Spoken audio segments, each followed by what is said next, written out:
जरा सोचिए, एक ऐसा साम्राज्य जो दुनिया की आधी ताकत का प्रतीक था, और वो बिना किसी जंग के रातों रात गायब हो गया।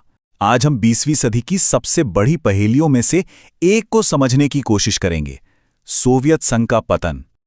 देखिए, कमाल की बात यह है कि इसे किसी बाहरी दुश्मन ने नहीं गिराया था। नहीं, ये तो अंदर से हुआ एक धमाका था। एक ऐसा साम्राज्य जो अपनी ही नींव के बोझ तले दबकर ढह गया। पर सवाल यह है कि आखिर ऐसा हुआ क्यों और कैसे? ये वो कहानी है जिसने पूरी दुनिया को हैरान कर दिया था और इतिहास का रुख हमेशा हमेशा के लिए मोड़ दिया। तो चलिए इस कहानी को बिल्कुल शुरुआत से समझते हैं। अच्छा, ये समझने के लिए कि सोवियत संघ का टूटना इतना बड़ा झटका क्यों था, हमें पहले ये समझना होगा कि वो था कितना बड़ा। ये सिर्फ एक देश नहीं था, नहीं, ये एक विशाल साम्राज्य था जो 11 टाइम जोन में फैला हुआ था। सोचिए, सैकड़ों अलग अलग तरह के लोग, अलग अलग भाषाएं, सब एक ही लाल झंडे के नीचे। तो कहानी शुरू होती है 1922 में एक क्रांतिकारी वादे के साथ, और देखते ही देखते सोवियत संघ एक जबरदस्त ताकत बन गया। दूसरे विश्व युद्ध के खत्म होने तक तो यह दुनिया की 2 सबसे बड़ी महाशक्तियों में से एक था, और अमेरिका के साथ इसकी एक ऐसी वैचारिक जंग चल रही थी जिसे हम सब कोल्ड वॉर के नाम से जानते हैं। लेकिन इस लोहे के पर्दे के पीछे सब कुछ ठीक नहीं था। दरारें दिखने लगी थीं। कुछ बहुत ही गहरी अंदरूनी समस्याएं थीं जो सोवियत सिस्टम को आप कह सकते हैं दीमक की तरह अंदर से खोखला कर रही थी। जरा इस माहौल को महसूस करने की कोशिश कीजिए। रोटी जैसी मामूली चीज के लिए घंटों लाइन में लगना पड़ रहा है। फैक्ट्रियां ऐसा सामान बना रही हैं जो किसी काम का नहीं, और ऊपर बैठे नेता भ्रष्टाचार में डूबे हुए हैं। तो जाहिर है धीरे धीरे ही सही, लेकिन लोगों का उस सिस्टम से भरोसा उठ रहा था जो उन्हें लगातार निराश कर रहा था। और फिर जब लग रहा था कि यह सिस्टम बस ऐसे ही चलता रहेगा हमेशा के लिए, तभी सीन पर एक नया लीडर आया। एक ऐसा इंसान जिसे लगता था कि वो सब कुछ ठीक कर सकता है। उसका नाम था मिखाइल गोर्बाचेव। और विडंबना देखिए, अनजाने में ही सही, यही वो इंसान बना जिसने इस पूरे सिस्टम को खत्म कर दिया। देखिए, गोर्बाचेव एक पक्के कम्युनिस्ट थे।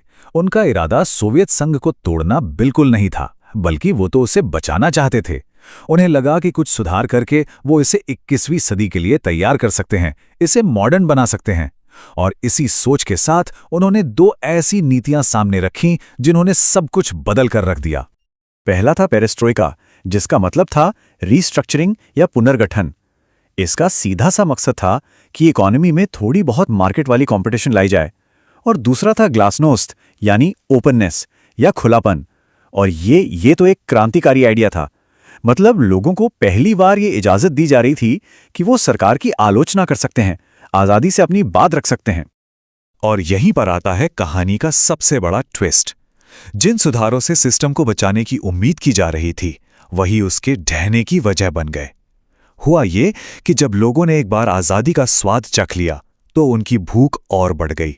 गोर्बाचेव ने अनजाने में एक ऐसा दरवाजा खोल दिया था जिसे वो चाहकर भी दोबारा बंद नहीं कर सकते थे।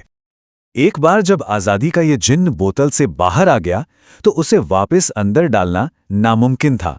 गोर्बाचेव के सुधारों ने उन ताकतों को हवा दे दी जो देखते ही देखते सरकार के कंट्रोल से पूरी तरह बाहर हो गईं। ये बिल्कुल एक डोमिनो इफेक्ट जैसा था। एक गिरा और फिर सब गिरने लगे। 1989 में पूरी दुनिया ने अपनी आंखों से देखा जब बर्लिन की दीवार गिरी, जो पूर्वी यूरोप में सोवियत कंट्रोल के खत्म होने का सबसे बड़ा सिंबल थी।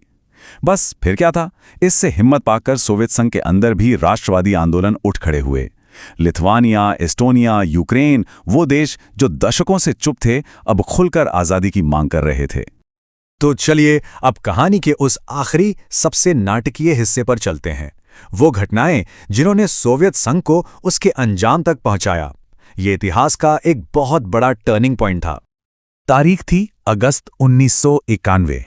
बदलाव की तेज रफ्तार से घबराकर पुराने कट्टर कम्युनिस्ट नेताओं ने एक आखिरी हताश कोशिश की। उन्होंने गोर्बाचेव को ही नजरबंद कर दिया और मॉस्को की सड़कों पर टैंक उतार दिए। ये वक्त का पहिया पीछे घुमाने की कोशिश थी। लेकिन तब कुछ ऐसा हुआ जिसकी किसी को उम्मीद नहीं थी। लोग डरे नहीं, बल्कि हजारों की तादाद में सड़कों पर उतर आए, टैंकों के सामने खड़े हो गए और लोकतंत्र की मांग करने लगे। और इस पूरे विरोध का चेहरा बने एक उभरते हुए लीडर बोरिस येल्त्सिन, जो हिम्मत दिखाकर एक टैंक के ऊपर चढ़ गए और इस तख्तापलट के खिलाफ आवाज उठाई। ये तख्तापलट कुछ ही दिनों में फेल हो गया, लेकिन इसने एक बात शीशे की तरह साफ कर दी थी, वो ये कि लोगों ने अपना मन बना लिया था और अब इस संघ को ताकत के दम पर एक साथ नहीं रखा जा सकता था। इस फेल हुए तख्तापलट के बाद तो साम्राज्य ताश के पत्तों की तरह बिखरने लगा।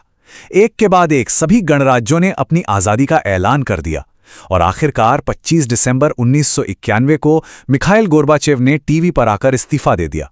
उसी रात क्रेमलिन से वो लाल सोवियत झंडा आखिरी बार नीचे उतारा गया और इसी के साथ 74 सालों के बाद सोवियत संघ इतिहास बन गया। तो सोवियत संघ का पतन सिर्फ एक देश का अंत नहीं था, नहीं, ये तो एक भूचाल जैसा था, एक ग्लोबल भूचाल जिसने दुनिया का नक्शा ही बदल कर रख दिया और इतिहास की दिशा हमेशा के लिए मोड़ दी। बस एक नंबर याद रखिए, 15। एक विशाल साम्राज्य की जगह अब 15 नए आजाद देश दुनिया के नक्शे पर थे। 15 नए झंडे, 15 नई सरकारें और करोड़ों लोग जो एक बिल्कुल नई हकीकत का सामना कर रहे थे। और इसके नतीजे बहुत बड़े थे। वो कोल्ड वॉर जिसने दशकों तक दुनिया को 2 हिस्सों में बांट रखा था, खत्म हो गया। अमेरिका दुनिया की अकेली सुपर पावर बनकर उभरा और ग्लोबलाइजेशन का एक नया दौर शुरू हुआ जिसने दुनिया को पहले से कहीं ज्यादा जोड़ दिया। तो आखिर में ये एक बहुत बड़ा सबक था। सोवियत संघ का पतन किसी जंग के मैदान में नहीं हुआ था, नहीं, ये उस सिस्टम का पतन था जो अपने ही लोगों की आवाज सुनने में, उनकी बात समझने में नाकाम रहा। तो सवाल ये उठता है कि हम इससे क्या सीखते हैं?